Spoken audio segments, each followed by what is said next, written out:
Good morning dear class, welcome back. So today we are continue with our new paragraph My Best Friend.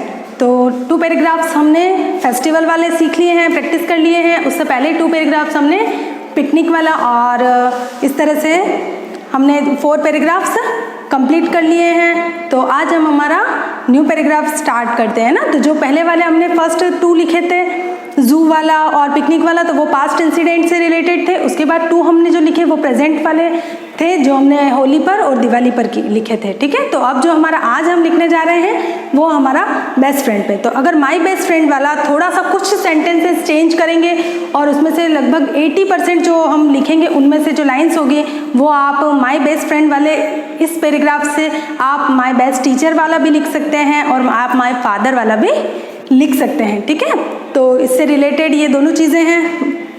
My teacher वाला तो as it is कुछ sentences change होते हैं, बाकी as it is आप उसको लिख सकते हैं. ठीक है. तो ये बात भी ध्यान में रखनी है कि हमको एक चीज़ जो हम सीख रहे हैं उससे रिलेटेड कौन कौन सी ऐसे और टॉपिक्स है जो हम सिर्फ एक इस टॉपिक को कंप्लीट करके उससे रिलेटेड जो दूसरे टॉपिक है वो भी हमारे कंप्लीट हो रहे हैं.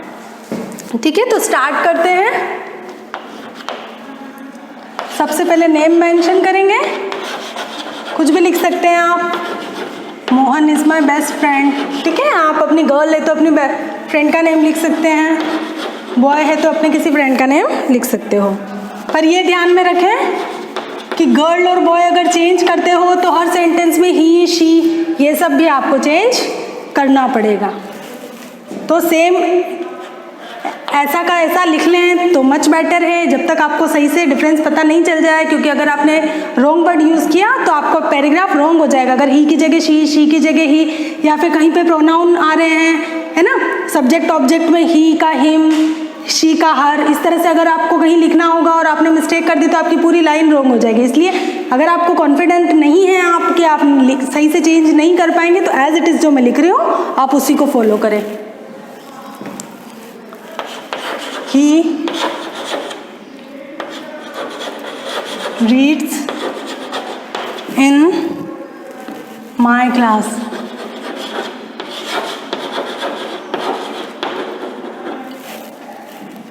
अगर टीचर का आप लिख रहे हैं तो इसकी जगह he teach in my class, है ना, आप इससे भी लिख सकते हैं. और या my best friend की जगह इस सेंटेंस को आप चेंज करके ऐसे लिख सकते हैं. नेम लिखकर is my best teacher, है ना, same as it is. He comes to school daily.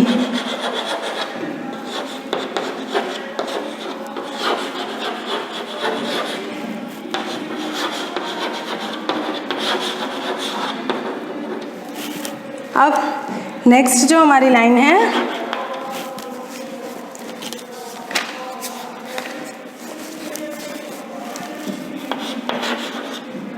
He loves me very much.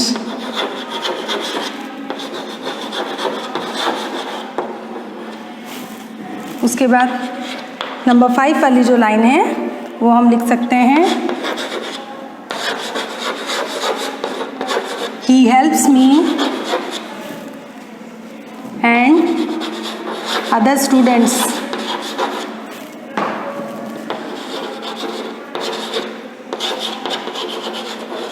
Any time.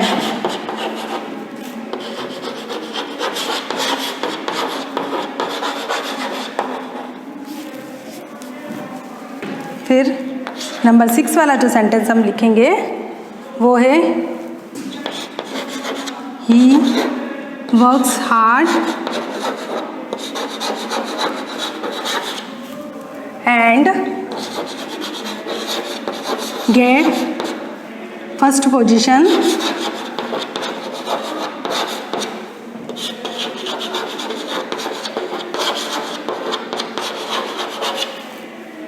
in class.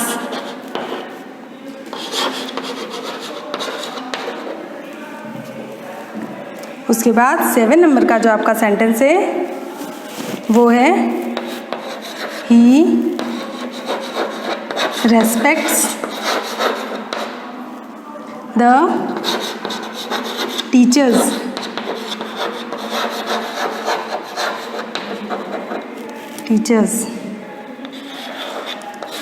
Next है ही इज द मॉनिटर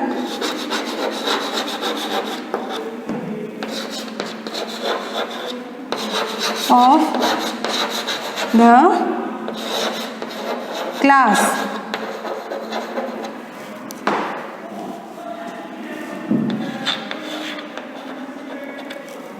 उसके बाद he is a good player of football.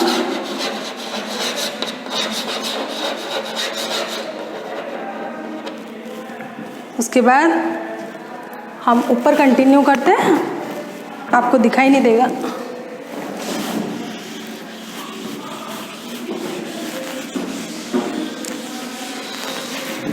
ठीक है, इसके 9 के बाद जो 10 सेंटेंस है वो इधर हम ऊपर कंटिन्यू कर लेते हैं ना, ताकि आपको देखने में कोई प्रॉब्लम ना हो। जो 10 नंबर वाला सेंटेंस है हमारा, वो हम लिखते हैं ही is a very punctual boy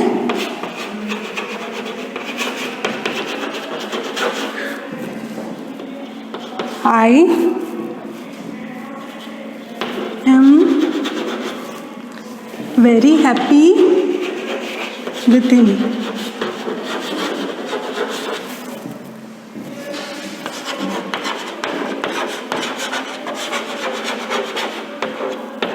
ठीक है, तो ये सिंपली हमने सबसे सिंपल जो पैराग्राफ था वो आज हमने सीखा है माय बेस्ट फ्रेंड पे, और माय बेस्ट टीचर पे भी आप इसके थ्रू लिख सकते हैं। देखो कैसे चेंज करके लिख सकते हैं। इधर आप बेस्ट टीचर का नेम लिखेंगे। अब जैसे यहाँ तो लिखा he reads in my class, इसको चेंज करके आप लिख सकते हो ही टीच इन माई क्लास, और he comes to school daily, ये सेम एज इट इज़ आप लिख सकते हो। He loves me very much, ये भी सेम आप लिख सकते हो, लाइन यूज़ कर सकते हो। और फादर के लिए अगर लिखते हो ना तो ये लाइन ये भी लिख सकते हो आप। ठीक है, ये नहीं लिख सकते हो, यहाँ लिख सकते हो he comes, he go to office daily, है ना, ये लिख सकते हो। उसके बाद he help me in other, he help me in my homework, ऐसे फादर के लिए लिख सकते हो। और टीचर के लिए भी लिख सकते हो he help me and other students any time. ठीक है, तो ये सब इसमें भी यूज़ कर सकते हो। दोनों तीनों पैराग्राफ आपके कंप्लीट हो रहे हैं एक साथ। ही वर्क्स हार्ड, है ना, ये आप उसमें भी यूज़ कर सकते हो और इसमें भी यूज़ कर सकते हो। Get first position in class, ये फ्रेंड के लिए है पर टीचर के लिए आप नहीं लिख सकते। ठीक है, ही रेस्पेक्ट्स द टीचर, तो ही रेस्पेक्ट द एल्डर, अगर टीचर के लिए आप लिख रहे हैं या फादर के लिए लिख रहे हैं तो आप ऐसे लिख सकते हैं ही रेस्पेक्ट्स द एल्डर्स। ठीक है, नेक्स्ट है ही is the monitor of class, और टीचर के लिए अगर आप लिखते हैं तो यूँ लिख सकते हैं he is the in charge of school, ऐसा आप लिख सकते हैं। He is a good player of football, same sentence आप यूज़ कर सकते हैं उसमें भी, है ना। He is a very punctual, I am very happy with him. ठीक है, तो ये लाइन भी आप यूज़ कर सकते हो उसमें। तो इस तरह से इस पैटर्न के अकॉर्डिंग आपके 3 पैराग्राफ्स कंप्लीट होते हैं ना। तो मैं अलग अलग टाइप्स के इसीलिए लिखवा रही हूँ आपको, ताकि आपको एक के साथ 2-3 और भी आपके कंप्लीट होते जाएं। ठीक है, तो आप इसको अपनी नोटबुक में नोट डाउन कर लें, और इसी के जैसा इसको तो आपको नोटबुक में लिखना है, और इसके अलावा माय फादर वाला और माय बेस्ट टीचर वाला वो आपको रफ में लिख के और प्रैक्टिस करना है। Thank you.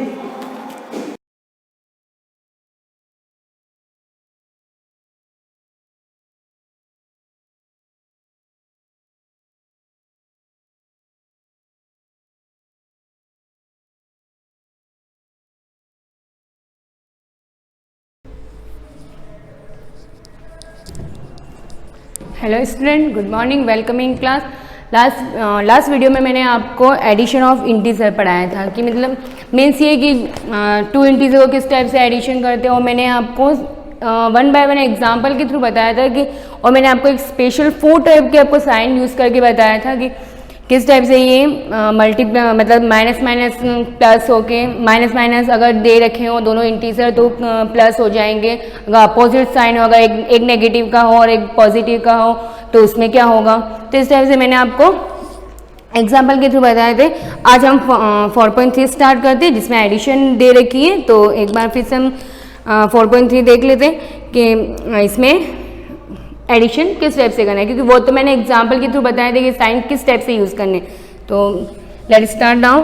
फर्स्ट क्वेश्चन, जैसे आपके ए है 2 प्लस यहाँ पर है -7, इसका मीन्स यहाँ पर 2 इंटीजर है। मैंने आपको बताया था कि मिनिमम 2 इंटीजर तो होने ही चाहिए। एडिशन, सब्ट्रैक्शन कुछ भी अगर आप कैलकुलेशन करते हो तो उसमें मिनिमम 2 नंबर तो होने चाहिए। तो यहाँ पर भी आपके 2 इंटीजर दे रखे, एक तो 2 ये आप देखो ये पॉजिटिव का, मैंने आपको बताया था कि इसकी चेक कैसे करेंगे, ये पॉजिटिव है नेगेटिव, आपको इसके आगे का साइन देखना है। तो यहाँ पर आगे का साइन देखो तो ये प्लस का ही है, कोई साइन नहीं है तो वो कौन सा हो जाएगा, पॉजिटिव।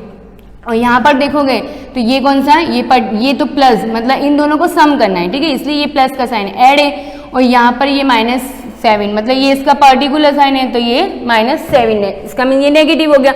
अब मैंने आपको बताया था कि अगर एक पॉजिटिव हुआ और अदर नेगेटिव हुआ तो क्या हो जाएगा, plus minus will be minus, क्या हो जाएगा, plus minus will be minus. इसका मीन्स हमें क्या करना है, यहाँ पर माइनस करना, वो हमें यहाँ पर स्टेप शो नहीं करने की, यहाँ पर प्लस माइनस, ठीक है, वो अपने आप में अंडरस्टैंडिंग रहना है, आपको अंडरस्टूड रहना है। तो यहाँ पर आपको क्या करना है, एक प्लस का और एक माइनस का, तो यहाँ पर क्या हो जाएगा 2 - 7, ठीक है। तो यहाँ पर आपको 7 में से 2 माइनस करना है तो कितना आएगा, 5 आएगा। क्लियर। अब इसमें एक चीज़ और ध्यान रखना कि जैसे मैंने आपको एक चीज़ और बताई थी आपको लास्ट वीडियो में कि जब भी जब एडिशन सब्ट्रैक्शन किसी भी इंटीजर का करते हो तो वहाँ पर जैसे प्लस माइनस ये तो चलो ठीक है हो रहा है, ये तो हमें करना ही है कि प्लस माइनस, बट इसमें आंसर ये ध्यान रखना कि फाइनल आंसर क्या आएंगे। अब इसमें फाइनल आंसर जैसे +5 तो आ गए, बट ये नेगेटिव आएंगे, ये पॉजिटिव आएंगे, ये चीज़ भी आपको यहाँ पर ध्यान रखनी, ठीक है। मस्ट बी कंपलसरी कि आप यहाँ पर आपको साइन इग्नोर नहीं करने। तो यहाँ पर देखना जैसे इन दोनों में से आपको फाइनल आंसर में कौन सा साइन लगेगा, इसके लिए आपको क्या देखना है, हम प्रोसेस तो वही करेंगे कि प्लस माइनस हो रहा है तो हम माइनस करके यहाँ 5 कर देंगे, ठीक है, ये तो चलो हो गया।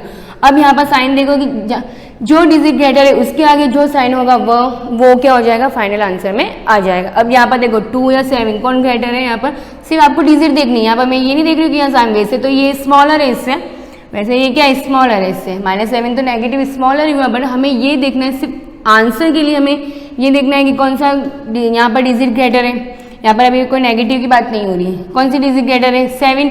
अब इसका ये कौन सा साइन है, माइनस का, तो यहाँ पर आंसर किसका आएगा, माइनस का। अगर बाई चांस यहाँ पर -2 होता, यहाँ पर प्लस के 7 होते तो भी क्या होता, माइनस ही होता, तब भी प्लस माइनस ही होता, बट यहाँ पर साइन किसका आता, प्लस का आता। क्लियर। तो आपको ये ध्यान रखना है क्या, प्रोसेस तो हमें वही करनी है कि प्लस माइनस, बट जो आंसर आएंगे फाइनल उसमें क्या साइन यूज होगा वो ध्यान है। अब यहाँ पर 7 ग्रेटर है तो इसका क्या साइन है, माइनस का, तो हमने यहाँ पर -5 यूज कर लिया। क्लियर। तो ये आपके फाइनल आंसर, ठीक है। ऐसे ही बी वाला देखो, जैसे बी में आपके 4 + -7, ठीक है। अब देखिए अब यहाँ पर भी 2 इंटीजर है, ये पॉजिटिव हुआ और ये वाला कौन सा हुआ, नेगेटिव, तो वही same as it is plus minus. तो आप क्या करोगे, 7 में से 4 माइनस कर दोगे तो 3। अब इसमें साइन कौन सा यूज आएगा, मैंने आपको बताया था कि 7 यहाँ पर ग्रेटर है, अब इसका कौन सा साइन है, माइनस, तो यहाँ पर साइन कौन सा आ जाएगा, माइनस का। क्लियर।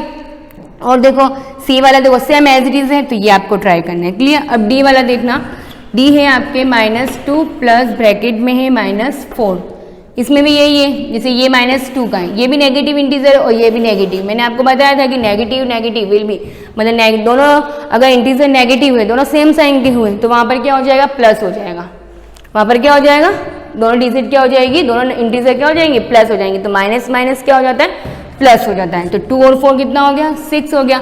अब इसमें साइन देखो, हमने भले प्लस किया है, यहाँ पर हमने यहाँ पर प्लस जरूर कर दिया, बट अब इसमें साइन प्लस का नहीं आएगा, जरूर नहीं कि प्लस का ही साइन है। अब यहाँ पर देखो कौन सा साइन आएगा, 4 यहाँ पर ग्रेटर है, डिजिट में तो ग्रेटर हुआ ना, मैंने अभी ये नहीं बोला कि नेगेटिव या पॉजिटिव, मतलब इसमें कौन सा ग्रेटर है, मतलब इससे अब हमें यहाँ पर आंसर के लिए देखना है कि कौन सा साइन आएगा, इसलिए हमें यहाँ पर सिर्फ डिजिट को देखो।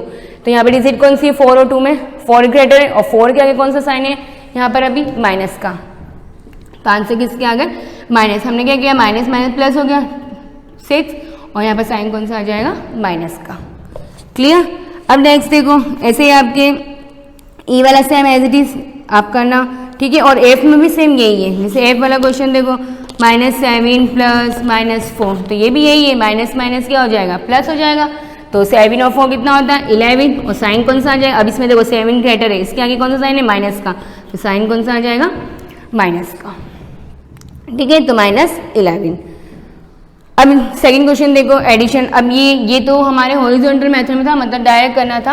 अब आपके नेक्स्ट है एडिशन। ये भी एडिशन ही है बट इसको कॉलम मेथड, मतलब आप जैसे सिंपल एडिशन करते हो ना कॉलम मेथड में, ठीक है, तो उस टाइप से ही एडिशन है ये भी।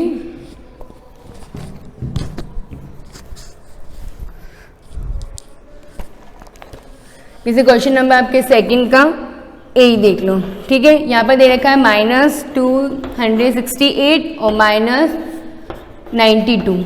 क्लियर। अब यहाँ पर भी आपको वही देखना है कि इन दोनों के आगे माइनस का साइन है, एडिशन तो करनी, बट यहाँ पर दोनों माइनस का साइन देख लो, सेम वही है, वो हॉरिजॉन्टल मेथड में था और ये कॉलम मेथड में, ठीक है। एडिशन तो आप कैसे भी कर सकते हो। अब यहाँ पर देखो माइनस माइनस, यहाँ पर minus minus will be plus हो रहा है, क्या हो रहा है, प्लस। तो इसका मीन्स हमें यहाँ पर क्या करना है, ऐड करना है, माइनस माइनस प्लस हो रहा है। अब यहाँ पर हमें ऐड करना है, दोनों एडिशन ही, ठीक है। 8 और 2 कितना हो गया 10, यहाँ पर अगर 10 और 6 16 और यहाँ पर 2 और 1 3, तो यहाँ पर आंसर कितना आ गया 360। अब यहाँ पर साइन फिर से देखना है, तो इन दोनों में से ग्रेटर डिजिट कौन सी है 268, यहाँ पर इसके आगे कौन सा साइन है माइनस का। आया समझ में ये, ठीक है। अब नेक्स्ट और देखो, जैसे सी वाला क्वेश्चन देखो, -1945, ठीक है, और यहाँ पर 645, यहाँ पर तो कोई साइन नहीं, इसका मीन्स ये पॉजिटिव ही हुआ और ये माइनस का ही हुआ। अब यहाँ पर देखो माइनस प्लस, अगर आपको नहीं भी समझ में आता तो आगे प्लस का साइन आप यूज़ कर सकते हो, ठीक है। अगर ऐसा नहीं भी हो तो अगर आपको लगता है कि नहीं हमारे प्लस का साइन लगे तो कोई बात नहीं, आप प्लस का साइन आप यूज़ कर सकते हो, ठीक है। तो देखो माइनस प्लस माइनस, इसका मीन्स हमें यहाँ पर क्या करना है माइनस करना है। तो 5 इन 5 0, 5 इन 4 इन 4 0, सब्ट्रैक्ट कर रहे हैं यहाँ पर, ठीक है। और ये हो जाएंगे 9 इन 6 3 और 1 एज इट इज़, ठीक है, 1300। अब यहाँ पर भी फाइनल आंसर में देखो क्या साइन यूज होगा, इन दोनों में से डिजिट कौन सी ग्रेटर है ये वाली, तो इसमें आंसर क्या आ जाएगा माइनस का साइन आ जाएगा। क्लियर। तो रिमेनिंग जो बी और डी है वो आपको करना है और इसमें ये बुक में ही करना है, ठीक है। ए वाला क्वेश्चन आपको जो फर्स्ट क्वेश्चन करवाया था वो नोटबुक में करना है और बी वाला इसमें आप सॉल्व करें, ठीक है। अब थर्ड क्वेश्चन देखो, अब थर्ड में देखो फिर से सम ही आया, सम का मीन्स भी यहाँ पे एडिशन ही हुआ, सम का मीन्स भी यहाँ पर एडिशन ही होता है। अब जैसे देखो -68 एंड 1068, इसको आप कॉलम मतलब इस टाइप से पैटर्न में भी लिखकर आप इसको एडिशन कर सकते हो, और या तो फिर मैंने जो बताया मतलब एडिशन का साइन करके वैसे भी कर सकते हो एज यू विश, ठीक है। तो आप इस वाले मेथड से करो, अगर आपको ये वाला अच्छा लगता हो तो इसमें अरेंज करके ऐसे कर सकते हो। देख लो कैसे करना है। जैसे -68 यहाँ पर क्या हो जाएगा, जैसे मैंने पहले इसको अरेंज कर दिया -68, इसके आगे जो साइन था वो मैंने यूज़ कर दिया, ठीक है। अब 1068, ठीक है, 1068 को पहले करो, एक ही बात है, ठीक है। अब यहाँ पर आपको देखो कॉलम मेथड में अरेंज कर रहे हैं, तो यहाँ पर पहले 1068 को पहले कर, क्योंकि यहाँ पे ये डिजिट ग्रेटर है तो ऊपर आ जाएगी, ठीक है।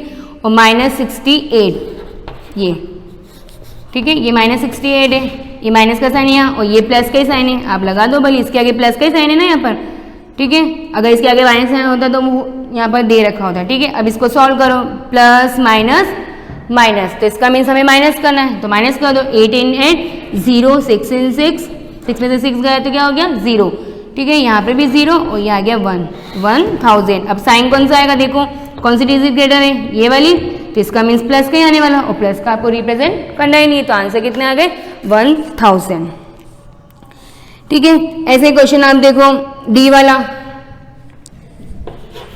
डी क्वेश्चन देखना 467 एंड -85। अब देखो यहाँ पर ये माइनस के 85 और ये प्लस के, तो ये वैसे ऑलवेज ग्रेटर 3 डिजिट ऊपर है तो 3 डिजिट ऊपर ही लिखना है, ठीक है। और कॉलम मेथड में वैसे डिसेंडिंग में अरेंज करते ना कि जैसे पहले बड़ा आएगा फिर छोटा आएगा स्टेप्स, ताकि एडिशन करने में सब्ट्रैक्शन करने में दिक्कत नहीं हो। तो 467 पहले हमने अरेंज कर दिया। अब -85 ये प्लस का ही है, ठीक है, लगा दो प्लस का, और -85, ठीक है। -85 इसका मीन्स यहाँ पर क्या होगा, plus minus will be minus, ठीक है। तो इसका मीन्स हमें यहाँ पर क्या करना है, माइनस करना है। 752, ठीक है। अब यहाँ पर 16, यहाँ पर 6 इन 8, यहाँ पर 16 में से 6 में से 8 तो नहीं होगा, तो यहाँ पर हमसे यहाँ तो बोरो लेनी, तो 16 में 8 यहाँ पर हो गए 3, तो 382। अब 382 यहाँ पर साइन कौन सा आएगा, देखो कौन सी डिजिट ग्रेटर है 460, इन दोनों में से देखना। 467 ग्रेटर है तो कौन सा ये प्लस का ही ऑलरेडी, तो यहाँ पर साइन भी कौन सा आएगा, प्लस का। भले हमने यहाँ पर माइनस किया, ऐसे नहीं कि माइनस किया तो माइनस ही आ जाएगा, मैंने आपको बताया ना कि लास्ट में आपको वो देखना है, ठीक है। तो यहाँ पर आंसर किसके आ गए, 382 प्लस के। यहाँ पर आपको प्लस लगाओ या ना लगाओ, ठीक है, देख लेना। अब ट्रिपल डिजिट वाला देखो कि ट्रिपल डिजिट वाला कैसे करते हैं। इसको भी आप कॉलम मेथड से कर सकते हो, ऐसा कुछ नहीं है। ट्रिपल सब्ट्रैक्शन मतलब वैसे 2 ही आता है।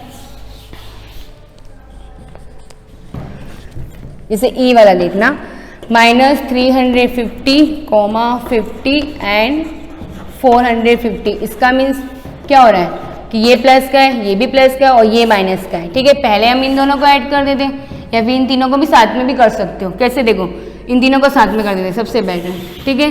अब जैसे देखो माइनस पर आप तीनों को साथ में करोगे तो अब से होगा नहीं। एक काम करना, पहले 2 को ही लेके चलते हैं।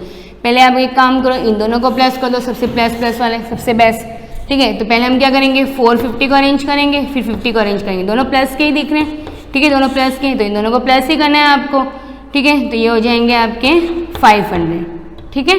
अब 500 आ गए, अब 500 हमारे प्लस के ही है, तो यहाँ पर 500 लिख दो, ठीक है। इन दोनों का सम कितना हो गया, 500 हमारे प्लस के ही थे कि दोनों प्लस के हैं, तो प्लस प्लस प्लस ही होता है, तो यहाँ प्लस के ही आएगा, तो प्लस के 500 और इसमें से ये 350 अरेंज कर दो, कितने आएंगे, 0 प्लस माइनस, ठीक है।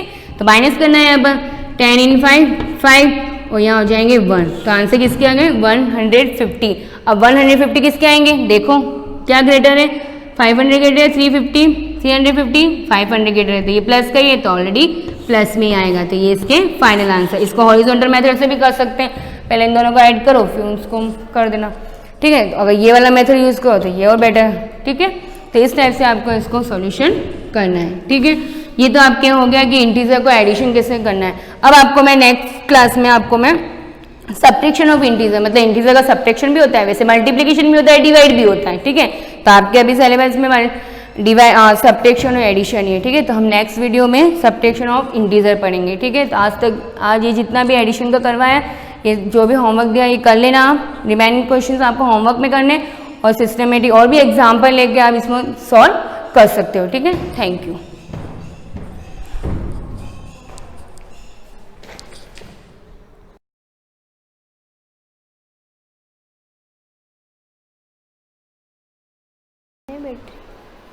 Good morning class.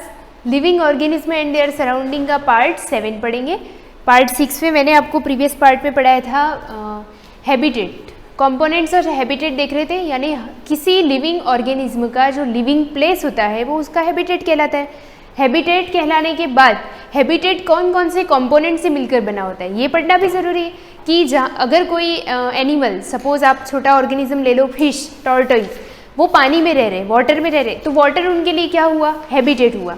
अब वो हैबिटेट किन किन चीज़ों से बना है, तो अगर उस वाटर की बात करें तो पॉन्ड वाटर हो या रिवर हो या लेक हो तो उसमें छोटे प्लांट्स होंगे, एल्गी होगी, उसमें छोटी फिशेस होगी, लार्ज फिशेस होगी, तो वो उन सारे ऑर्गेनिज्म के लिए वो उसका क्या है, हैबिटेट है। अब वाटर की बात करते हैं, जैसे मैंने प्रीवियस पार्ट में आपके ले लिया था, यहाँ पे लिया था सनलाइट, सेकेंड चीज़ ली थी हमने टेम्परेचर। एबायोटिक कंपोनेंट पढ़ रहे हैं हम, abiotic means non living component. First sunlight इसकी था, सेकेंड पॉइंट टेम्परेचर और थर्ड हमारा था वाटर। अब वाटर से हमारा पढ़ना बाकी है, सनलाइट और टेम्परेचर के बाद वाटर आता है। Nearly 3/4 of the earth surface, ये चीज़ पढ़ा दी थी कल। अर्थ सरफेस का 3/4 पार्ट जो है वो किससे कवर्डेड है, वाटर से। Only 3% of this water is fresh water found in river. फिर भी हम कहते हैं कि पानी की कमी है, दैट्स वाई, क्योंकि जो पीने लायक पानी है यानी फ्रेश वाटर जिसको बोल सकते हैं वो 3% ही है, बाकी सारा जो है वो क्या है, the remaining 97% water is found in seas and ocean. बाकी जो रिमेनिंग वाटर है वो पूरा सीज और ओशियन में होता है, ठीक है। अब 3% वाटर जो होता है फ्रेश वाटर है वो कहाँ पर होता है, तो रिवर, लेक्स एंड स्ट्रीम में। Living things can not survive without water, living thing बिना पानी के सर्वाइव नहीं कर सकती। The amount of water found in particular habitat affect the kind of plant and animals found in that habitat. Cacti have fleshy stem which store water, therefore they can survive in the hot and dry condition of the desert region. Camel is the main animal found in the desert. It has special water storing organs in its body. मतलब यहाँ पे दो example दिए कि plant की बात करो, cacti that means cactus. Cactus ऐसा प्लांट है जो डेजर्ट में ग्रो करता है, उसको बहुत ही कम पानी की ज़रूरत होती है। कम पानी की ज़रूरत इसलिए होती है क्योंकि उसके अंदर ऐसा मॉडिफाइड फीचर होता है जिसके कारण वो अपनी प्लांट बॉडी के अंदर ही एक्स्ट्रा पानी को स्टोरेज करता है। उसकी रूट्स में पानी स्टोरेज नहीं होता क्योंकि वो इवापोरेट हो जाता है, बट उसके जो लीव्स होती है वो ही मॉडिफाइड होकर स्टेम जैसा बन जाती है। तो और उसके ऊपर कुछ स्पाइंस कांटे लगे होते हैं जिसकी वजह से स्टोमेटा क्लोज्ड हो जाते हैं और एक्स्ट्रा पानी इवापोरेट नहीं हो पाता। तो यहाँ पे ये इसका एडेप्टेशन है कि कैक्टस डेजर्ट में उग सकता है क्योंकि उसके ऊपर स्पाइंस लगे होते हैं जिसकी वजह से वो हॉट और ड्राई कंडीशन में भी पानी की कमी को के अंदर सर्वाइव कर सकता है। नेक्स्ट एग्जांपल लिया इसने एक प्लांट के साथ एक एनिमल कैमल जो found in desert. It has special water logging storing organ in its body. इसकी बॉडी के अंदर जैसे आपने देखा होगा कैमल की बॉडी के नेक के ऊपर एक कुबड़ जैसा होता है, यानी उसके नेक पोर्शन में थोड़ा सा भाग उभरा हुआ होता है। वो होता क्या एक्स्ट्रा फैट, वहाँ पर वो अपना एक्स्ट्रा फैट को स्टोरेज करता है। जब भी उसको पानी की ज़रूरत होती है, पानी की बॉडी में कमी होती है, तो वो इस एक्स्ट्रा फैट को ब्रेक डाउन करके वाटर मॉलिक्यूल में कन्वर्ट करके कैमल की बॉडी को वाटर अवेलेबल करवा देता है। तो इसकी वजह से कैमल जो है वो ज़्यादा दिनों तक बिना पानी के रह सकता है, कम पानी में भी रह सकता है। नेक्स्ट आपका कंपोनेंट है एयर। वाटर के बाद फोर्थ कंपोनेंट हमारा क्या है? एयर। यहाँ पे कुछ दे रखा है, ये भी आपने कभी ना कभी पढ़ा होगा। We are surrounded by a thick layer of air called the atmosphere. Air is a mixture of several gases like oxygen, CO2, nitrogen etcetera. All organisms take in oxygen from air and give out CO2. Plants take in CO2 for the process of photosynthesis and release oxygen in the process. ये सारी चीज़ें introduction है, आपको पहले से पता है कि सारे ऑर्गेनिज्म को अंदर क्या चाहिए? O2, और सारे ऑर्गेनिज्म बाहर क्या रिलीज करते हैं? CO2। दूसरी बात, प्लांट्स इसका उल्टा करते हैं। प्लांट्स जब डे टाइम में फोटोसिंथेसिस करते हैं तब वो CO2 को अंदर लेते हैं और ऑक्सीजन को रिलीज करवाते हैं। The cycle of CO2 and O2 between the biotic and abiotic component plays an important role in maintaining their balance in nature. इस तरह से बायोटिक और एबायोटिक दोनों कंपोनेंट से मिलकर बना है हमारा साइकिल जो O2 और CO2 को बैलेंस करवा रहा है।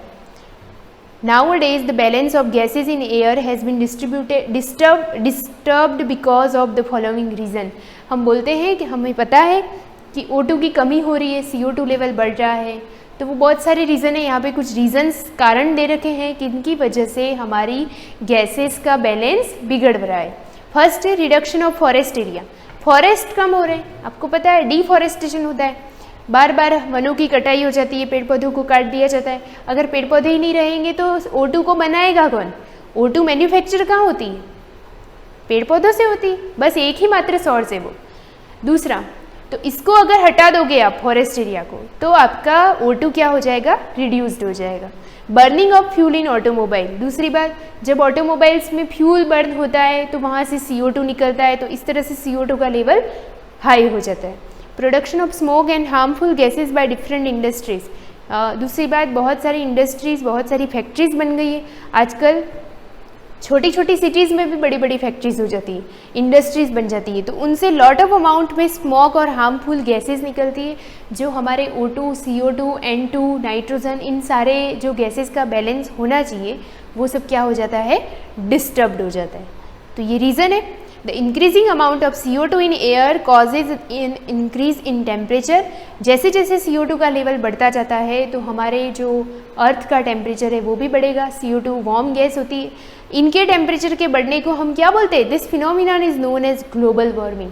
हमारा जो अर्थ है उसको हम ग्लोब बोल सकते हैं। जब अर्थ या ग्लोब पर जब CO2 लेवल बढ़ जाएगा तो क्या होगा? ग्लोब वार्म हो जाएगा, जिसको हम क्या बोलते हैं? Global warming. तो ये इसकी डेफिनेशन हो गई, आप अंडरलाइन करो, इसको आपको नोट करना है और आपको बनाना है एयर के साथ ये डायग्राम। यहाँ पे कुछ दे रखा है, मैं इसको और जूम कर देती हूँ, आप अपनी बुक में देख लेना। यहाँ पे जैसे क्लियर नहीं दे रखा है तो आप सोशल की बुक में भी आई थिंक ये कहीं ना कहीं होगा। जैसे यहाँ अर्थ दे रखा है, अर्थ के ऊपर अगर हम जाते हैं टुवर्ड्स स्काई, तो हम जब स्पेस की तरफ जाते हैं तो हमारे ऊपर इतनी सारी लेयर्स बनी होती है। एटमॉस्फेयर, एटमॉस्फेयर क्या होता है? Layer of air. एयर की जो लेयर्स होती है उसको हम एटमॉस्फेयर बोलते हैं, बहुत ही कॉमन वर्ड्स में। तो यहाँ पे जैसे वर्ड, यहाँ पे सारी लेयर्स को डिवाइड करके सबको अलग अलग नाम दे दिया। सबसे पहले है troposphere, second stratosphere, third mesosphere, thermosphere और लास्ट यहाँ पे दे रखा है, बुक में दे रखा है आपके, आप देख सकते हो वहाँ पे एक्सोस्फियर। तो ये लास्ट हो जाएगा जो स्पेस का एंड पॉइंट होगा। अब यहाँ पे दे रखे हैं इस साइड में कि इसकी जो इंक्रीज होती है, यानी कि इनकी लेंथ कितनी होती है, कहाँ तक ट्रोपोस्फियर बना है, उसके बाद खत्म होके कहाँ पर स्ट्रेटोस्फियर शुरू हो जाएगा, कहाँ पे मीजो शुरू होगा। तो ये चीज़ यहाँ पर हो जाती है, ठीक है। ट्रोपो, स्ट्रेटो, मीजो, थर्मो और एक्सो, आपको इन चारों लेयर्स के नाम के साथ इस डायग्राम को ड्रॉ करना है। अब एयर हो जाने के बाद आपका शुरू होता है ये नेक्स्ट, यहाँ पे जैसे दे रखा है disturb global warming. Global warming के बाद कंटिन्यू करते हैं हम यहाँ पे।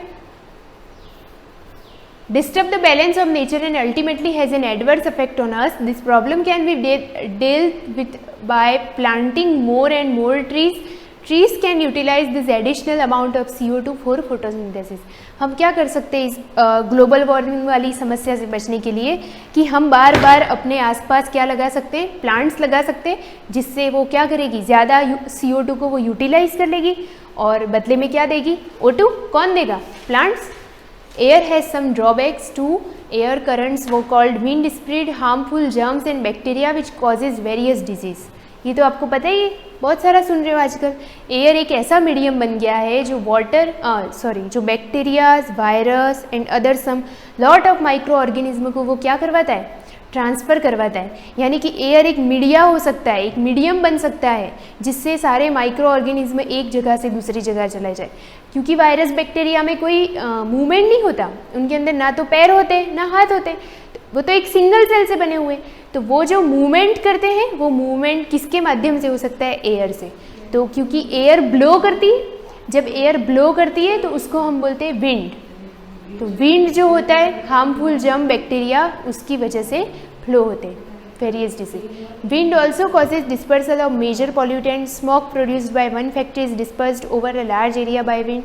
इन water when there is less wind smoke forms a very thick layer and settles in the lower layers of the atmosphere. When smoke mixes with fog, smoke produced, it causes irritation in the eyes, headache and skin problem. यहाँ पे ये बता रहा है कि air जितनी हमारे लिए अच्छी होती है, अगर हम उसमें पॉल्यूशन फैला रहे हैं तो वो हमारे लिए ही नुकसान है। मतलब ये कि एयर इन सारी चीज़ों को अपने अंदर मिक्स कर देता है और एक जगह से one place to another place उन सारी चीज़ों को वो ट्रांसफ़र करता है, चाहे वो स्मोक हो या बैक्टीरिया हो या वायरस हो, सबको वो क्या करेगा, पूरी हवा में फैला देगा, जिससे हमारे बहुत सारी प्रॉब्लम्स हो सकती है। आईज इरिटेशन होता है, हेडेक होता है और स्किन प्रॉब्लम होती है। अब मैं ये जो नेक्स्ट टॉपिक है आपका सॉइल वाला, वो आपको नेक्स्ट क्लास में पढ़ाऊँगी। आप यहाँ तक के अपने हिसाब से नोट्स बना देना। Thank you.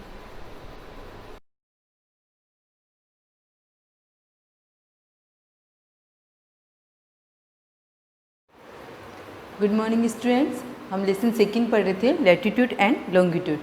इसके अंदर हमने लैटिट्यूड के बारे में पढ़ लिया था। लैटिट्यूड क्या होता है, जो भी हम ग्लोब के अंदर लाइंस जो ड्रॉ करते हैं, इमेजिनरी लाइंस, उसमें लैटिट्यूड लाइंस कौन सी होती है, लॉन्गिट्यूड लाइंस क्या होती है, ये हमने सारा क्लियर कर लिया था। अब बात कर रहे थे हम लॉन्गिट्यूड की। लॉन्गिट्यूड में भी मैंने टाइम को किस प्रकार से डिस्क्राइब करते हैं ये हमने समझ लिया था। लोकल टाइम क्या होता है ये भी टॉपिक हमारा हो गया था। अब लास्ट टॉपिक इसमें बचता है स्टैंडर्ड टाइम। जो मेन टाइम जो अपना फिक्स होता है वो कैसे होता है, कहाँ से होता है, उसके बारे में हम देखते हैं।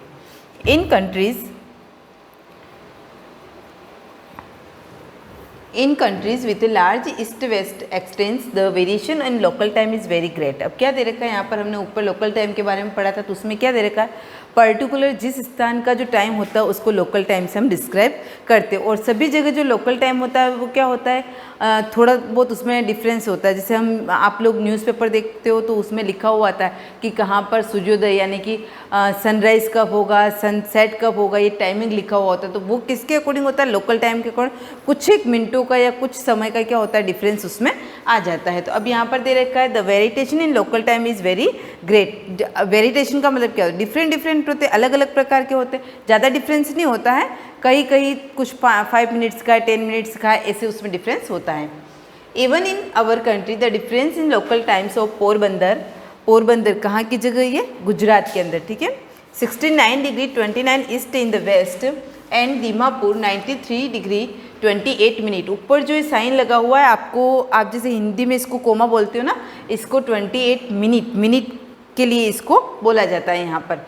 East in the east is about 1.5 hours, ठीक है। अब देखो दे रखा है यहाँ पर, now suppose every place in India followed on local time. हम क्या मान रहे हैं, now suppose every place, Bharat के हर स्थान की बात करें तो वो क्या करता है, अपने अपना जो लोकल टाइम है उसको हम फॉलो करते हैं। There would be confusion over train timing, flight timing. अब इसमें क्या होता है, अब कब जैसे ट्रेन का जो टाइमिंग होता है, हम तो यहाँ पर क्या काउंट करते हैं, 1 2 3 4 ऐसे काउंट करते हैं, और आप लोगों ने देखा होगा ट्रेन में जो टाइमिंग चलती है 13 14 15 16 इस प्रकार से चलती है। तो ऐसा फ्लाइट टाइमिंग में भी होता होगा।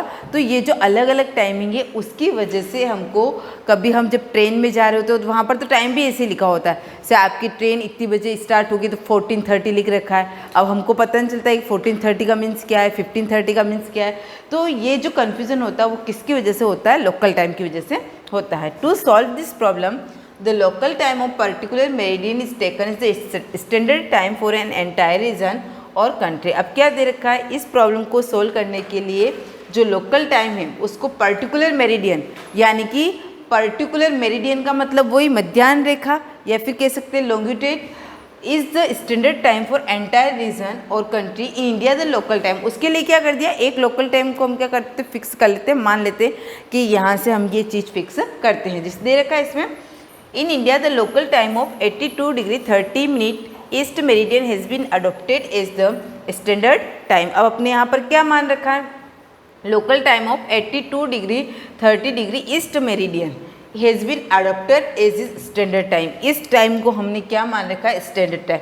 अब ये क्या टाइम होता है, या कुछ बच्चों के माइंड में क्वेश्चन आ रहा होगा ये क्या दे रखा है ये, लेकिन हमने जब पढ़ा था तो मैंने जब आपको ड्रॉ करके बताया था उसमें मैंने बताया था, एक हम इक्वेटर लाइन खींचते हैं, बीच में खींचते हैं, जो क्या करती, दोनों पार्ट को सिमिलर पार्ट में डिवाइड करने का काम करती। उसके बाद मैंने बताया Tropic of Capricorn, Tropic of Cancer, तो वहाँ पर लिखा हुआ था आपकी 23.5, तो जहाँ पर कितना आएगा 82 डिग्री 30 मिनट ईस्ट जहाँ पर आएगा, उस टाइमिंग के लिए हम इसको क्या कर रहे हैं, एडॉप्ट कर रहे हैं। This is known as the Indian Standard Time. The 82 degree 30 east 30 minute east meridian was chosen because it passes through more or less than central part of India। अब क्या दे रखा है, सॉरी एक लाइन यहाँ पे मिसिंग हो गई, this is known as the Indian Standard Time. आप यहाँ पर इस लाइन को मेंशन करना, इसको हम क्या बोलते हैं, इंडियन स्टैंडर्ड टाइम, यानी भारतीय मानक रेखा के नाम से हम इसको जानते हैं। इसको आप अंडरलाइन भी कर देना। और ये शॉर्ट फॉर्म में क्वेश्चन पूछा जाता है, IST की फुल फॉर्म बताइए, तो आंसर क्या होगा, Indian Standard time. The 82 degree 30 minute east meridian was chosen because it passes through more or less the central part of India। अब ये क्या दे रखा है कि ये जो पासेस का मतलब गुजरती है, निकलती है कहाँ से, central part of India, India के सेंट्रल पार्ट से। It is called the standard meridian of India, इसी को ही हम भारत का स्टैंडर्ड टाइम कहते हैं। The time at the prime meridian is called the Greenwich mean time. अब जो अपने यहाँ पर जो टाइम फिक्स किया जाता है वो कहाँ से किया जाता है, मैंने पहले भी बताया, ग्रीनविच मीन टाइम। ग्रीनविच रेखा जो दे रखी है वहाँ से ये टाइम फिक्स करते हैं, और इसकी शॉर्ट फॉर्म दे रखी है GMT, इसको भी आप अंडरलाइन करोगे। GMT की फुल फॉर्म पूछी जाए तो आप क्या बताओगे, ग्रीनविच मीन टाइम। और ये जो अंडरलाइन करवा रही हूँ आपको नोट्स के रूप में लिखना है, क्योंकि कभी ऐसा भी हो सकता है कि मैं पेपर बनाऊँ या करूँ तो मैं उसमें शॉर्ट फॉर्म दे दूँ और सामने आपको इसकी फुल फॉर्म दे दूँ, आपको मैच द फॉलोइंग के लिए दे दूँ, तो आपको ये लर्न होना चाहिए। This is the standard time for the UK. Often the standard times in different countries are expressed as the difference a number of hours from the GMT। अब क्या दे रखा है, अलग अलग कंट्रीज़ की जो टाइमिंग होते हैं वो क्या होते हैं, अलग अलग होते हैं, ठीक है। और ये किससे डिसाइड होते हैं, GMT, ग्रीनविच मीन टाइम से। The Indian Standard time is 5.5 hours ahead of GMT। This means that when it is 1 PM in the UK, it is 6:30 PM in India। अब क्या दे रखा है, भारत का जो स्टैंडर्ड टाइम है वो UK का जो स्टैंडर्ड टाइम है उससे 5.5 आवर्स आगे चलता है। अगर इंडिया में अभी 1 बज रही है तो अपने यहाँ पर कितना बज रहा होगा, 6:30 टाइम हो रहा होगा, यानी 5.5 आवर्स हम उसको क्या करते हैं, आगे करते हैं। The world is divided into 24 time zones of an hour each zone covers 50 degree of longitude. ये बात पहले आ गई कि हम जब 360 को डिवाइड करते हैं तो उसका आंसर क्या आता है, अपने 50 डिग्री आता है। The standard time in a time zone is based on a meridian passing centrally through the zone areas in a time zone follow this standard time when people travel across time zones they have to adjust their watches। अब दे रखा है अलग अलग zone के according आप जाते हो करते हो तो उसके अकॉर्डिंग अपने को क्या करना पड़ता है, अपने वॉच का जो टाइमिंग होता है उसको हमको एडजस्ट करना पड़ता है। यहाँ पर अपना जो सेकंड लेसन है लैटिट्यूड और लॉन्गिट्यूड, ये यहाँ पर पूरा फिनिश हो जाता है। ये पूरा लेसन आपको अच्छे से समझ में आ भी गया होगा। इसकी जो क्वेश्चन आंसर है आप अपने नोटबुक में मेंशन कर देना और नेक्स्ट वीडियो में हम नेक्स्ट लेसन को कंटिन्यू करेंगे। Thank you.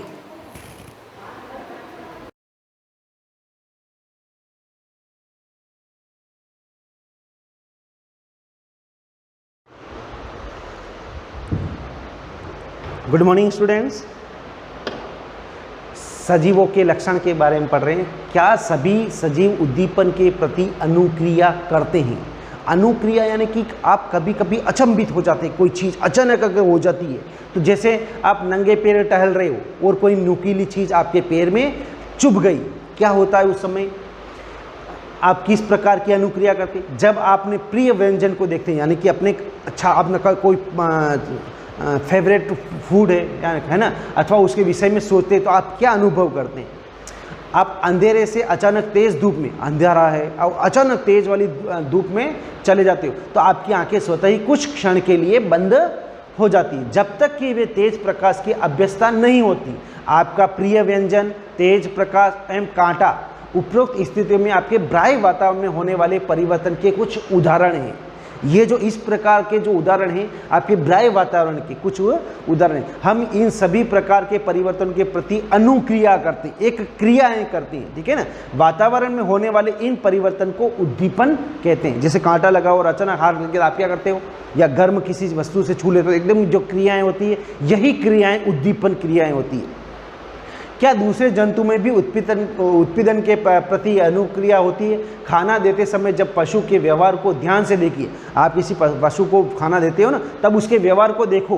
क्या वे भोजन देखते ही अचानक अधिक चैतन्य नहीं हो जाते? जब आप उनके चिड़िया की ओर कदम बढ़ाते हैं तो वह क्या करती? चिड़िया है, आप जैसे उसके पास जाते हैं तो उनकी कौन सी हरकत होती है, ठीक है ना। पशुओं को खाना दो, उसकी कौन सी हरकत होती है, यानी कि उसकी क्रिया क्या होती है? जब जंगली जानवरों पर तीव्र प्रकाश डालते तो वो भाग खड़े होते हैं। जो जानवर होते हैं ना, अगर उनके सामने अगर तेज प्रकाश डालते तो वो भाग जाते हैं। इसी प्रकार रात्रि में आप रसोई घर में बल्ब प्रतिबिंबित कर देते तो कॉकरोच अचानक अपने छिपने के स्थान भाग जाते हैं।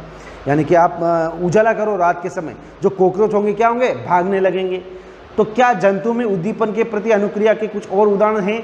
क्या आप पौधे की उत्पीड़न के प्रति दर्शाते हैं? यानी कि क्या यह जंतु की क्रियाएं, तो हम समझ कि जंतु में उद्दीपन की क्रियाएं होती है, तो क्या पादपों में भी इस प्रकार की क्रियाएं होती है? अचानक कोई क्रियाएं होती है? तो हम देखते हैं कुछ पौधे के पुष्प केवल रात्रि के समय ही खिलते, कुछ पौधे के पुष्प सूर्यास्त के बाद बंद हो जाते। जैसे छुई मुई के पौधे की पत्तियों को छुओ, छुई मुई की जो पौधे की जो पत्तियां होती है उसको छूने पर वह सिमट जाती है, तो यह एक उद्दीपन की क्रिया है ना। तो अचानक मुरझा या सिकुड़ जाती है, यह पौधों में उद्दीपन के प्रति अनुक्रिया के एक उदाहरण। तो इसका मतलब पौधों में भी यह क्रियाएं होती है। एक कमरे की खिड़की जिसे दिन के समय धूप आती है और उसके पास एक पौधा गमला रखी है, जैसे ये इस प्रकार देखो, दिन के समय धूप आती है, हमने उसको एक गमला रख लिया, यानी कि सूर्य के प्रकाश के प्रति अनुक्रिया, गमला रख लिया। कुछ दिन बाद पौधे को नियमित जल देते रहे, क्या पौधा खुले स्थान पर रखे पौधों की तरह सीधा ऊपर की ओर वृद्धि करता है? यदि यह सीधा वृद्धि नहीं करता तो ज्ञात कीजिए कि किस ओर मुड़ता है। आपके विचार से यह किस प्रकार का उद्दीपन के प्रति अनुक्रिया? तो देखो, जो होगा पौधा होगा वह सूर्य की तरफ मुड़ जाता है, यानी कि एक प्रकार का, जैसे सूर्यमुखी का फूल जो होता है हमेशा सूर्य की तरफ मुड़ा रहता है। तो इसका मतलब पौधों में भी इस प्रकार की क्रियाएं होती रहती है। अब देखो सजीवों में उत्सर्जन देखो, सभी सजीव भोजन करते, जीव इस ग्रहण किए गए भोजन को संपूर्ण मात्रा का उपयोग नहीं करता। आहार का कुछ ही भाग जीव के शरीर द्वारा उपभोग होता है। भोजन के बचे हुए शेष भाग का क्या होता है? हम भोजन करते हैं, तो भोजन से हमें कुछ भाग हमारा शरीर पाचन क्रिया या अन्य क्रियाओं में हो जाता है, और बचा हुआ जो अपशिष्ट पदार्थ होता है वह हम शरीर से बाहर निकाल देते हैं। इसी क्रिया को उत्सर्जन क्रिया कहते हैं। भोजन के फलस्वरूप बचे हुए भोजन का जो आंशिक अपशिष्ट पदार्थ होता है, भोजन का जो अपशिष्ट बचा हुआ पदार्थ शरीर से बाहर निकालने की क्रिया को हम उत्सर्जन कहते हैं। इसे अपशिष्ट के रूप में शरीर से बाहर निकाल देते हैं। विभिन्न जैविक प्रक्रियाओं के फलस्वरूप हमारे शरीर में कुछ अपशिष्ट पदार्थ उत्पन्न होते हैं। सजीवों द्वारा इन अपशिष्ट पदार्थों के निष्सर्जन प्रक्रम को हम उत्सर्जन कहते हैं। क्या पौधों में भी उत्सर्जन क्रिया होती है? तो पौधे भी उत्सर्जन करते, परंतु इस प्रक्रम का ढंग कुछ अलग है। कुछ पौधे यह अपशिष्ट पदार्थ पौधे के कुछ विशेष भागों में संग्रहित किए जाते हैं, जिससे पौधे की कोई हानि नहीं होती। कुछ पौधों में अपशिष्ट पदार्थ का निष्कासन स्राव के रूप में होता है। तो यह क्रियाएं पौधों में भी होती है, उनकी अलग क्रियाएं होती है जिनके द्वारा वह इन उत्सर्जित पदार्थों को अलग करती है। क्या सभी सजीव प्रजनन करते हैं? प्रजनन यानी बच्चे उत्पन्न करते हैं। तो देखिए आप, क्या आपने कभी कबूतर या किसी पक्षी के नीड़ घोंसले को देखा? वे नीड़ में अंडे देते, कुछ अंडे प्रस्फुटित होते हैं, उनमें छोटे बच्चे बाहर निकल आते हैं। जैसे आपके सामने घोंसला दे रखा है, इस घोंसले के अंदर अंडा है, अंडा फूट कर अंदर से चूजा बाहर निकल आता है। तो हम कह सकते हैं कि जंतु जो होता है वह प्रजनन करता है। जंतु प्रजनन द्वारा अपने समान संतान उत्पन्न करते हैं। विभिन्न जंतु में प्रजनन का ढंग अलग अलग होता है। कुछ जंतु अंडे देते हैं तो कुछ शिशु निकालते हैं। जैसे अंडज और जरायुज, यानी कुछ बच्चे शिशु देते, बच्चों को जन्म देते, जिसको कहते हैं जरायुज। और जो जंतु अंडे देता है उनको हम क्या कहेंगे? अंडज। देखिए बच्चे देने वाले जंतु, ये देखिए आप सब, कुत्ता, बिल्ली, गाय, यह सभी बच्चे उत्पन्न करने वाले जंतु हैं, यानी कि जरायुज है। और कुछ जंतु जैसे मुर्गी वगैरह रहते हैं जो अंडे देते हैं। अच्छा, पौधे भी प्रजनन करते हैं। पौधे भी क्या प्रजनन की क्रिया करते हैं? जंतु की तरह पौधे में भी प्रजनन के तरीके अलग अलग होते हैं। बहुत से पौधे बीजों द्वारा प्रजनन करते हैं। पौधे बीज उत्पादित करते हैं, उन्हें अंकुरित करके नया पौधा, बीज से नया पौधा बनना अंकुरण कहलाता है। तो ये बीजों के द्वारा हो रहा है, तो इसका मतलब वह जनन है। एक पौधे का बीज अंकुरित होकर नया पौधा, देखो बीज डाला है, धीरे धीरे वह अंकुरण हुआ उसके अंदर और एक नया पौधा हमें प्राप्त होता है। कुछ पौधे बीज के अन्न का खाए जनन के द्वारा, उदाहरण के लिए आलू की कली का है ना वाले भाग से एक नए पौधे का बनना। जैसे हमने अभी तक जाना है कि बीज से नया पौधा उगता है, लेकिन कुछ पौधों के भाग ऐसे होते हैं, जैसे आलू अपने आप में तना भी कहलाता है, तो उसकी स्लाइड काटकर हम जमीन में डाल देते तो नया पौधा उग जाता है। तो आलू की जो कलिकाएं वाला भाग है वह पौधा बनता है। पौधे कलम द्वारा भी उगाए जाते हैं। ठीक है, तो आज आप देख लीजिए यहीं तक जो हमने आज पढ़ा है उसकी रीडिंग कर लेना। बाकी जो लेसन बचा हुआ है इसको मैं कल करवा दूंगा।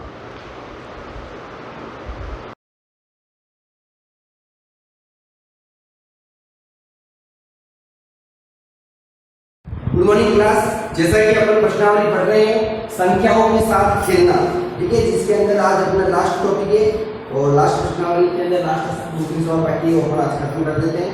ठीक है, 3.7 का सवाल नंबर नेक्स्ट देखिए। सवाल नंबर अपना 4 हो चुका था, उसी कड़ी में अपन आगे बढ़ते हैं। सवाल नंबर 7वां आपको करना है। सवाल नंबर 8वां देखिए। 8वां सवाल क्या कह रहा है? ठीक है, 8वां सवाल देखिए कि वह सबसे छोटी संख्या ज्ञात कीजिए जिससे 6, 15, 18 से भाग देने पर प्रत्येक दशा में 5 शेष रहे।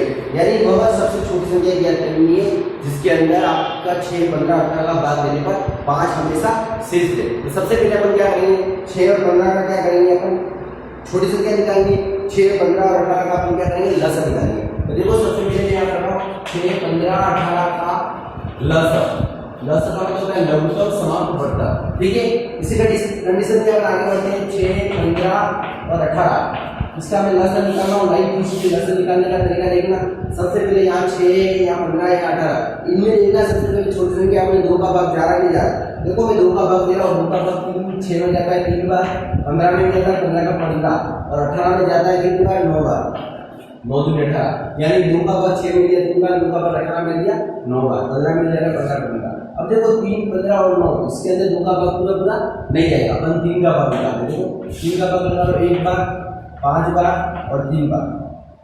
ठीक है, वापस 3 का भाग जाएगा। ये तो 1 का ही टूटेगा, ये 5 में नहीं जाएगा 5 का भाग, 3 का 3 में दिया 1 बार। अब देखो 1 1 5 5 है जिसके अंदर 5 का भाग लास्ट में जाएगा 1 1 और 1। ठीक है, अब देखो ध्यान से देखना 6 15 और 18 का लसा। क्लियर? लसा देखो 2 × 3 × 3 × 5।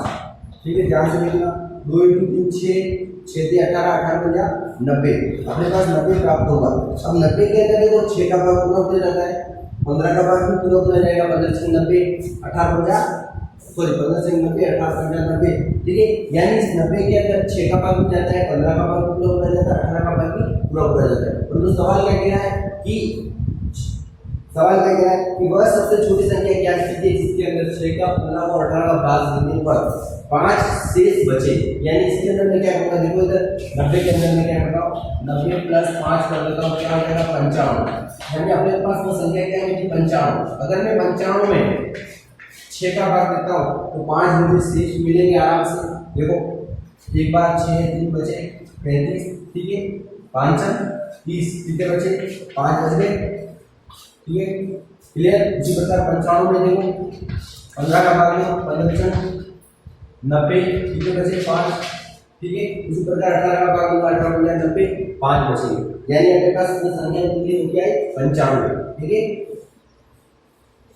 याद रखना पड़ेगा आपको कि 6 15 और 18 में 95 में भाग देने पर 5 हमेशा सिस्टम प्राप्त होते हैं।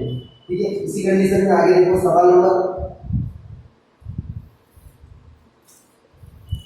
9 देख लेना। 9 सवाल क्या है, 4 अंकों की सबसे छोटी संख्या ज्ञात कीजिए जो 18 24 और 32 से विभाज्य हो। 4 अंकों की आपको सबसे छोटी संख्या ज्ञात करनी है जो 18 24 और 32 से विभाज्य हो। छोटी संख्या पूछा है, इसका मतलब क्या करेंगे, लसन निकालेंगे। देखो सवाल नंबर 9 18 24 और 32। ठीक है, ध्यान से देखना 18 24 और 32 का मैं लसन निकालता हूँ। ठीक है, लसन निकालता हूँ, लसन क्या आता है इसका देखना ध्यान से। सबसे पहले 2 का भाग दूंगा 9 बार, 2 का 12 बार, 2 का 16 बार। ठीक है, वापस 2 का भाग दूंगा 9 में नहीं जाता है, 12 में 6 बार, 16 में 8 बार। वापस 2 का दूंगा देखो 9 में नहीं जाता, 9 का 9, 2 का 6 में भाग दूंगा 3 बार, 2 का 8 में दूंगा 4 बार।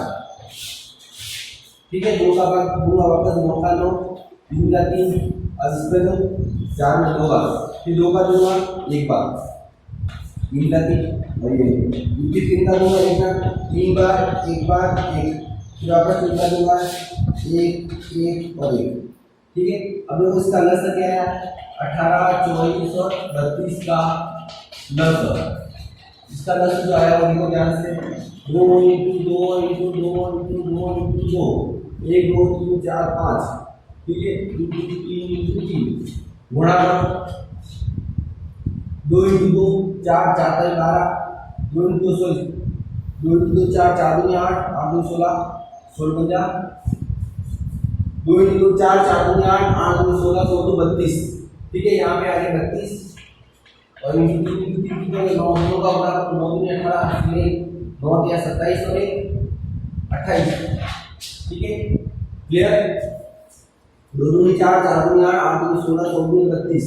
ठीक है, 3 क्या 9 281 2 2 18 इसलिए 2 क्या 27 और 281। अपन को क्या है 4 अंकों की सबसे छोटी संख्या निकालनी है जो 18 24 32 से विभाजित है। यानी इसका क्या करूंगा 281 का करो, 281 का करो क्या कहते हैं गुणा गुणा निकाल 281 का गुणा।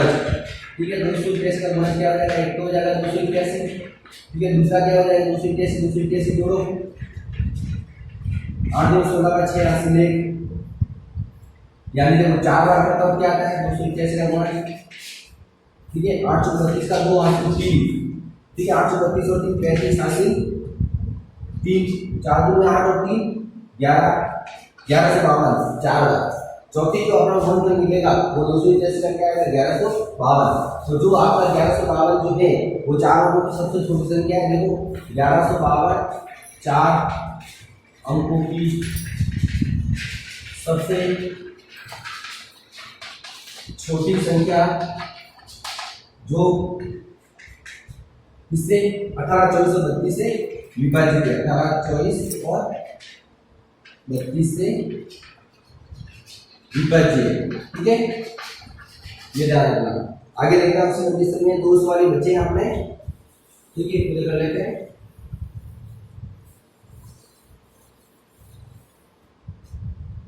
नेक्स्ट देखो सवाल नंबर 10वां,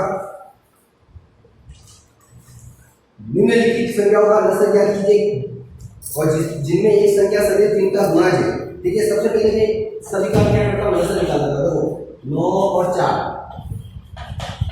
एक ना 9 और 4 का लसर निकालो। 2 का करूँगा 9 मिल जाएगा, 9 का 9 4 मिलूंगा 2 बार, फिर 2 का दूंगा 1 बार, फिर 9 का 9 फिर 3 का दूंगा 3 बार, फिर 1 फिर 3 का दूंगा 1 और 1। अब गुणा दो 9 और 4 का लसर, 9 और 4 का लसर क्या है, 2 × 2 × 3 × 3, 2 × 4 4 12 12 के बाद 24 12 36, क्या है 36, ठीक है। ध्यान से देखना, 2 × 2 4 4 × 8 12 10 12 36 10 आया। दूसरा देखो 12 और 5 देखना, 12 और 5 का लसर 13, 2 का बाद दूंगा 6 पे, 5 का बाद फिर 2 का दूंगा 3 बार, 5 का बाद फिर 3 का दूंगा 1 बार, 5 का बाद फिर 5 का दूंगा 1 बार, ठीक है। 15 15 5 15 15 20 30 7 12 और 5 का लसर क्या आ गया, 2 × 2 × 3 × 5 बराबर 60, ठीक है। ये हो गया दूसरा। बी सी देखना, 6 और 15 इसका लसर 6 और 15 क्या देखेंगे, 2 का बाद होगा 3 बार, फिर 15 फिर 3 का दूंगा 1 बार, 5 फिर 5 का दूंगा 1 और 1, ठीक है। तो देखना इधर 6 और 15 का लसर, 6 और 15 का लसर क्या है, 2 × 3 × 5, 2 × 3 6 6 × 30, ठीक है। चौथा देखना है इसका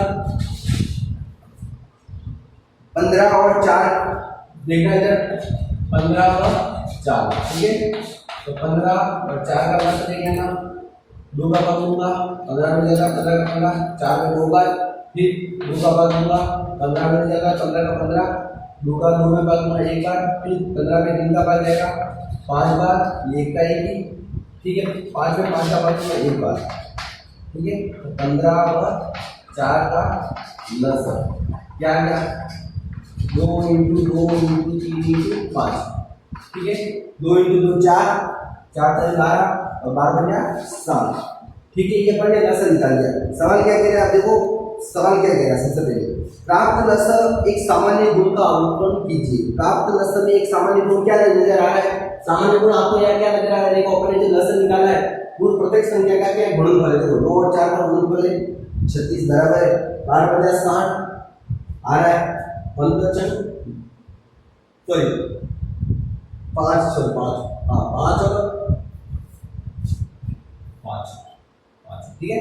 5 और 6 का गुणा करेंगे क्या है 30, ठीक है। उसी प्रकार देखो 15 और 4 दोनों का गुणा करेंगे 15 चौको 60, ये अपने पास गुणा मिल रहा है। आगे देखो क्या लसर प्रत्येक स्थिति में दोनों संख्या का गुणनफल है, हाँ यस, ठीक है। यहाँ पे लिखना पड़ेगा आपको सेकंड के अंदर, लसर प्रत्येक स्थिति में ये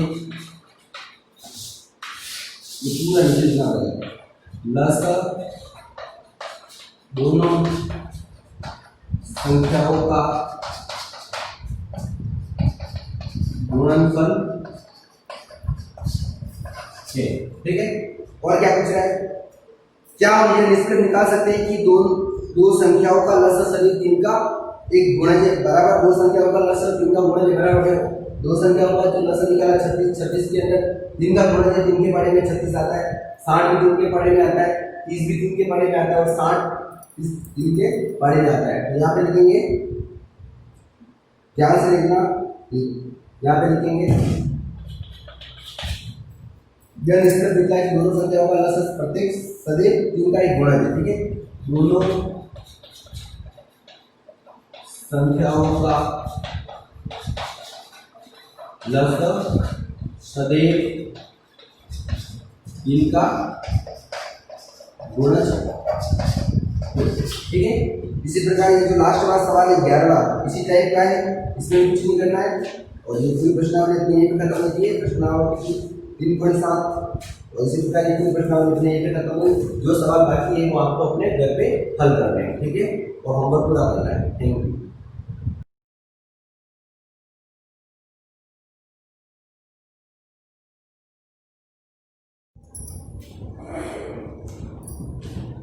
गुड मॉर्निंग क्लास। अपना लेसन चल रहा था सेकंड लेसन 2 विविधता एवं भेदभाव, इसके बारे में अपन पढ़ रहे थे। अपन ने जैसे कि दलितों के बारे में पढ़ रहे थे कि दलित लोगों को किस प्रकार से वंचित रखा जाता है, यानी कि उनको पढ़ाई के क्षेत्र में भी रखा जाता है, उनको जैसे कि किसी भी गतिविधि में अगर वो आगे भी बढ़ना चाहता है तो भी उस व्यक्ति को हमेशा पीछे रखा जाता है। इसके बारे में अपन अध्ययन कर रहे थे, यानी कि ये धारणाएं बन रही है, रूढ़िबद्ध धारणाएं लोगों की बनी हुई आ रही है, उसकी परिपाटी चलती हुई आ रही है। इसको अपन गाँव के अंदर ज़्यादा देख सकते हैं, शहरों में तो फिर भी ये वातावरण थोड़ा कम हो गया है इनके प्रति।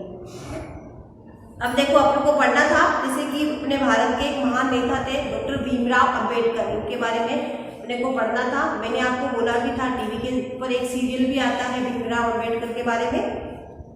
भारत के महान नेता डॉक्टर भीमराव अंबेडकर ने जाति व्यवस्था पर आधारित भेदभाव के अपने अनुभवों के बारे में लिखा है। देखो उन्होंने जाति में भेदभाव किस प्रकार से किया जाता है, किस प्रकार लोगों से अछूतपूर्वक व्यवहार किया जाता है, यानी कि उनका अनुभव है जब बचपन से लगा करके अभी तक का जो उनका, यानी कि जब तक उन्होंने लिखा था, अभी तो वो क्या है नहीं है, पर उन्होंने वो थे जब तक, उनका अनुभव जो है वो इसके बारे में उन्होंने बताया है यहाँ पे। यह अनुभव उनको 1901 में हुआ था, जब वे केवल 9 वर्ष के थे, यानी कि उनकी आयु जब 9 वर्ष के थे, उस समय जब हो सकता है उनको उस समय समझ आ गई होगी, तो उन्होंने उस समय से ये बता रहे हैं। वे महाराष्ट्र में डॉक्टर भीमराव अंबेडकर 1891 से 1956, यानी कि भीमराव अंबेडकर का जन्म जो हुआ था 1891 में हुआ था और ये 1956 तक में इनकी मृत्यु हुई थी। वो भारतीय संविधान के पिता एवं दलितों के सबसे बड़े नेता के रूप में जाना जाता है। डॉक्टर भीमराव जो अंबेडकर जो है, इन्होंने अपना जो संविधान जो लिखा, प्रारूप समिति के जो अध्यक्ष जो थे वो डॉक्टर भीमराव अंबेडकर थे, इन्होंने संविधान को लिखा भी था। भारतीय संविधान के पिता एवं दलितों में सबसे बड़े नेता के रूप में इनको जाना जाता है, यानी कि भारतीय संविधान की प्रारूप समिति के अध्यक्ष थे। इस चीज़ को आपको याद रखना है। और दूसरी बात ये है कि इन्होंने जो संविधान है उसको इन्होंने तैयार किया था। डॉक्टर अंबेडकर ने दलित समुदाय के अधिकारियों से लड़ाइयाँ लड़ी थी। उनका महार जाति में जन्म हुआ था, जो कि एक अछूत जानी जाती है। डॉक्टर अंबेडकर ने क्या करा, दलितों को जो, यानी कि उस समय दलित वर्ग के लोगों को जो अधिकार नहीं मिले हुए थे, यानी कि उनको जैसे कि मंदिरों में नहीं जाने दिया जाता था, उनको उनके साथ उनको उनके लोग कोई उनको छूते भी नहीं थे ना, उनके साथ छुआछूत का व्यवहार करते थे। तो अपने अधिकार को पाने के लिए उन्होंने काफ़ी लड़ाइयाँ भी लड़ी थी। उनका महार जाति में जन्म हुआ था, जो एक अछूत मानी जाती है। जैसे कि अभी तो क्या है, अपन भी देखते हैं इसको, जैसे बहुत से लोग हैं जो हरिजनों को मानते हैं, जैसे मेघवाल है, ये क्या है, इनको सब लोग नीची जाति का माना जाता है। तो उस समय भी ये प्रचलन था, उस समय था, तो उन्होंने अपने अधिकार को पाने के लिए लड़ाइयाँ लड़ी थी। और इनका जन्म जो हुआ था एक महार जाति के अंदर हुआ था। ये प्रश्न आपको याद भी रखना है। आपको महार लोग गरीब होते थे, उनके पास ज़मीन नहीं थी और उनके बच्चों को वहीं पर काम करना पड़ता था जो वे खुद करते थे। उन्हें गांव के बाहर रहना पड़ता था और गांव के अंदर आने की कोई इजाज़त नहीं थी। यानी कि वो जो जाति के जो लोग थे वो बहुत गरीब लोग थे ना, तो उनके पास ये थी कोई ज़मीन जायदाद नहीं थी, उनके यानी कि रोजगार का कोई साधन उन लोगों के पास नहीं था, इस कारण से वो ज़्यादा गरीब थे। अब उनको क्या करना पड़ता, यानी कि जो उनकी पीढ़ी जो काम करती आ रही है वो काम उनको करना पड़ता था। जैसे कि कोई कुम्हार होगा जो मिट्टी के बर्तन बनाता है, तो उनको क्या है कि वो मिट्टी के बर्तन नहीं बनाएगा, यानी कि वो लोग और कोई अन्य कार्य नहीं कर सकते थे, उस समय ये था, है ना। तो उन्होंने इन अधिकारों के लिए लड़ाई करी थी कि भाई हम क्यों नहीं कर सकते दूसरा काम, सब करते तो हम उस काम को क्यों नहीं कर सकते। उसी प्रकार से इन्होंने उन्हें गांव के बाहर, ये चीज़ मैंने आपको पहले भी बताई थी कि भाई प्राचीन समय के अंदर जो 4 जातियाँ हुआ करती थी, है ना। ब्राह्मण थे जिनको सर्वश्रेष्ठ माना जाता था, उसके बाद में थे जो क्षत्रिय थे, जो राजाओं के यानी कि महलों के अंदर है, उनके दरबार के अंदर उनको ऊंची ऊंची पोस्ट पे दिए जाती थी, उनको मंत्री पद दिए जाते थे या उनको सेना में भर्ती किया जाता था। उसी प्रकार के जो वैश्य होते थे वो भी क्या थे, थोड़े ऊंचे होते, यानी कि राजपूत उनके क्षत्रियों से नीचे और शूद्रों से ऊपर। सबसे नीचे जो दलित वर्ग की जाति हुआ करती थी वो थी शूद्र थी। एंड शूद्र लोग जो हुआ करते थे उनको क्या होता था, गांव के बाहर रहना पड़ता था, यानी कि जो गांव है उसके अंदर उनको नहीं रहने दिया जाता था। उनकी झोपड़ियाँ जो होती है, झुग्गी झोपड़ियाँ जो अभी ऊपर कहते हैं, वो बाहर हुआ करती थी। और वो लोग ऐसे थे कि उनको गांव के अंदर आने की भी कोई इजाज़त नहीं आ सकते थे। जैसे कि दिन के अंदर जैसे कि है ना, ब्राह्मणों के बाहर निकलने का टाइम है तो ब्राह्मण व्यक्ति अगर बाहर निकल रहा है, क्षत्रिय अगर बाहर आ रहा है तो वो क्या करेंगे, वो उनको बाहर आने का हक नहीं था, यानी कि उनको गांव में जाने का हक नहीं था। उनकी परछाई भी अगर पड़ जाती ना तो उनको ब्राह्मण ऊंची जाति के जो व्यक्ति होते थे उनके अभद्र व्यवहार करते थे उनके साथ में। अंबेडकर अपनी जाति के पहले व्यक्ति थे जिसने अपनी कॉलेज की पूरी पढ़ाई की थी, यानी कि इनकी दलितों में ये पहले व्यक्ति थे जिन्होंने ये थे कि अपनी कॉलेज की पूरी पढ़ाई की थी, यानी कि 9 वर्ष के थे तब से इन लोगों पर अत्याचार भी हुआ करता था।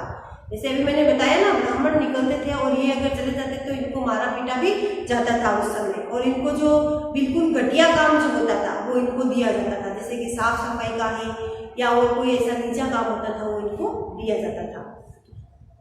और वकील बनने के लिए वो इंग्लैंड भी गए थे, यानी कि अपने कॉलेज की पढ़ाई पूरी करने के पश्चात ये वकालत के लिए यानी कि दूसरे देश में इंग्लैंड भी गए। उन्होंने दलितों को अपने बच्चों को स्कूल कॉलेज भेजने के लिए प्रोत्साहित किया था। वहाँ जो उनकी जाति के लोग जो थे उन लोगों को उन्होंने यानी कि स्कूल कॉलेज में जाने के लिए भी वो प्रोत्साहित भी करते थे, प्रभावित भी करते थे। दलितों से अलग अलग तरह की सरकारी नौकरी करने को कहा ताकि वे जाति व्यवस्था से बाहर निकल पाए। उन्होंने यानी कि सरकारी नौकरी करने के लिए भी बोला। जैसे कि वो लोग जो थे वो क्या करते थे, अपनी पीढ़ी दर पीढ़ी जो काम चला रहा था उसी काम को वो लोग करते थे, है ना। तो उन्होंने उन लोगों को उकसाया है कि हम भी इनसे पीछे नहीं हैं, हमको भी आगे बढ़ना चाहिए, यानी कि जो भी सरकारी नौकरियां है या फिर और कोई ऊंचा काम है वो हमको करना चाहिए, न कि इनकी मारपीट सहना चाहिए हमको, हमें भी आगे निकलना चाहिए। ये इस प्रकार की दलितों के मंदिर में प्रवेश के लिए जो प्रयास किए जा रहे थे उनका अम्बेडकर ने नेतृत्व किया। यानी कि पहले जो जमाने में जो क्या था कि उस समय दलित लोग के निजी जाति के जो लोग हुआ करते थे उनको मंदिरों में जाने का भी प्रवेश निषेध था, वो लोग मंदिरों में भी नहीं जा सकते थे, यानी कि उनको या तो वो बाहर भी नहीं खड़े रह सकते, जैसे कि अपन मंदिरों की सीढ़ियाँ वगैरह चढ़ते तो वो सीढ़ियाँ भी उनको नहीं चढ़ते देते थे, सीढ़ियाँ चढ़ने की बहुत दूर की बात अंदर भी नहीं जाने देते। तो उन्होंने क्या करा, इस चीज़ के लिए भी उन्होंने लड़ाई लड़ी थी, प्रयास किया था। उनका अम्बेडकर ने नेतृत्व किया, उस समय आंदोलन किया इन लोगों ने। उन्हें ऐसे धर्म की तलाश थी जो सबको समान निगाह से, यानी कि सर्वधर्म, यानी कि सभी धर्म को एक समान देखे, एक निगाह से देखे, उनके लिए जीवन में आगे चलकर उन्होंने धर्म परिवर्तन करके बौद्ध धर्म को अपनाया। यानी कि उनका जो धर्म था, उनकी जाति के अनुसार जो उनका निजा जो धर्म था, उन्होंने उस धर्म को क्या कर दिया, छोड़ दिया और उन्होंने बौद्ध धर्म को अपना लिया था। उनका मानना था कि दलितों को जाति प्रथा के खिलाफ अवश्य लड़ना चाहिए और ऐसे समाज बनाने की तरफ काम करना चाहिए जिससे सबकी इज्जत हो और उसमें कुछ ही लोगों की वो ऐसा भी बनाना चाहते थे, जाति प्रथा को बिल्कुल खत्म करना चाहते थे, यानी कि जाति प्रथा रही नहीं, छुआछूत का व्यवहार किसी भी लोगों के साथ में नहीं हो, इस चीज़ को खत्म करना चाहते थे। सभी लोगों को मंदिरों में जाने का अधिकार दिया जाना चाहिए, सभी, यानी कि भले वो नीची जाति का है उसको भी सरकारी नौकरी लेने का अधिकार होना चाहिए, यानी कि वो भी जैसे कि दिन के समय में भी बाहर निकल सके, जरूरी नहीं है कि वो रात के समय में ही बाहर आए। तो इस प्रकार का वो ये लोग उन्होंने कार्य किया था। अब देखो इसमें मैं आपको आज 1-2 क्वेश्चन देती हूँ, ये आप कर लेना। जैसे कि ये कि भीमराव अंबेडकर, देखिए इसमें पहला प्रश्न,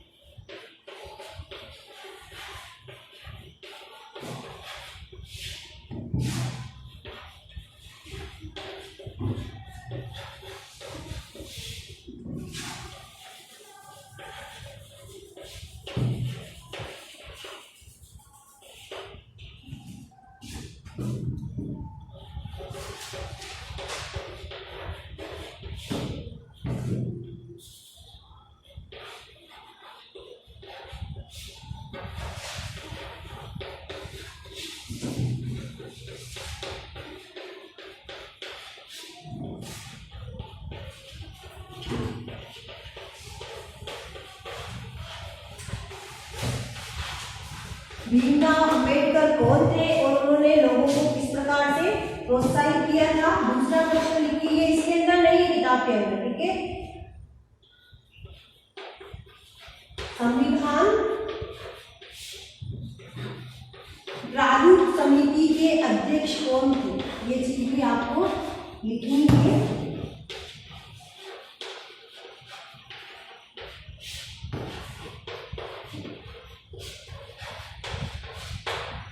ठीक है, ये दोनों क्वेश्चन जो है आपको अपने नोटबुक के अंदर करना है और बाकी का जो है अपन नेक्स्ट वीडियो में देखेंगे, ठीक है ना। इसको पढ़ लेना एक बार और क्वेश्चन के आंसर भी आप लिख लेना, ठीक है।